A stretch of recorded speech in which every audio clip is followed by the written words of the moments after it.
जैसी करनी वैसी भरनी। वो कहते हैं ना कि जैसी करनी वैसी भरनी। इंसान जैसा काम करता है उसे उसका फल वैसा ही मिलता है। अगर आपने अच्छे कर्म किए होंगे तो उसका फल अच्छा मिलेगा, अपने बुरे कर्म किए होंगे तो उसका फल बुरा मिलेगा। अगर किसी के साथ बुरा होता है तो लोग कहते हैं इसने पिछले जन्म में ज़रूर कुछ बुरा किया होगा, इसलिए उसके साथ ऐसा बुरा हुआ। अगर किसी के साथ कुछ अच्छा होता है तो लोग कहते हैं कि इसने पिछले जन्म में ज़रूर कुछ अच्छा काम किया होगा, इसलिए ही उसके साथ ये अच्छा हुआ। देखा जाए तो आज के ज़माने में इंसान को अपने इस जन्म का हिसाब इसी जन्म में चुकाना पड़ता है, क्योंकि पहले भगवान नोटबुक पेन लेकर हिसाब करते थे, इसलिए उन्हें हिसाब करने में देर लगती थी। आज के ज़माने में भगवान के पास भी लैपटॉप आ गया है, तो उन्हें इंसान की कर्म का फल देने में यानी हिसाब करने में देरी नहीं लगती। आज की ये कहानी जैसी करनी वैसी भरनी, मोरल स्टोरी इन हिंदी भी उसी के बारे में है। एक बार एक व्यक्ति को रास्ते में यमराज मिल जाते हैं। वो व्यक्ति उन्हें पहचान नहीं पाया।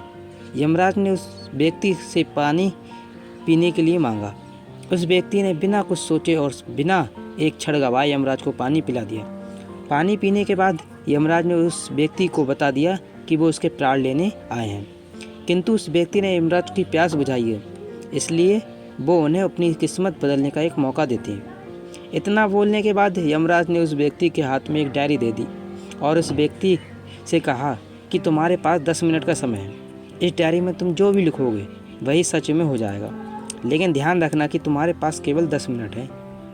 उस व्यक्ति ने डायरी खोलकर देखा कि पहले पेज पर लिखा था कि उसके दोस्त को लॉटरी निकलने वाली है और वो करोड़पति बनने वाला है। वो व्यक्ति ने वहाँ लिख दिया कि उसके दोस्त की लॉटरी ना निकले। अगले पेज पर लिखा था कि उसका एक रिश्तेदार चुनाव जीतकर मंत्री बनने वाला। उसने कहा पर लिख दिया कि उसका रिश्तेदार चुनाव हार जाए। इसी तरह वो पेज पलटता रहा और अंत में अपना पेज दिखाई दिया। जैसे ही उसने कुछ लिखने के लिए अपना पेन उठाया कि यमराज ने उस व्यक्ति के हाथ से डायरी वापस ली और कहा कि तुम्हारे 10 मिनट अब ख़त्म हो गए, अब कुछ भी नहीं हो सकता। यमराज ने कहा तुमने अपना पूरा समय दूसरों का बुरा करने में व्यतीत कर दिया और अपने आप को ही खतरे में डाल दिया। अब तो तुम्हारा अंत निश्चित है। अब तुम्हें कोई नहीं बचा सकता, क्योंकि तुम अपने आप को ही नहीं बचा पाए। यह सुनकर वो व्यक्ति बहुत ज़्यादा पछताता है, लेकिन अब पछताने से कुछ नहीं हो सकता, क्योंकि अब सुनहरा मौका उसके हाथ से निकल चुका था। इस कहानी से हमें क्या सीख मिलती है, आइए हम जान लेते हैं। मोरल: अगर भगवान ने आपको कोई शक्ति दी है तो कभी उसका बुरा ना सोचे और ना ही किसी का बुरा कर। दूसरों को भला करने वाले सदा सुखी और दूसरों का बुरा करने वाले सदा दुखी रहते हैं। धन्यवाद। उम्मीद करता हूँ हमारी ये वीडियो पसंद आई हो तो हमारे चैनल को सब्सक्राइब करें, लाइक करें, शेयर करें। Thank you.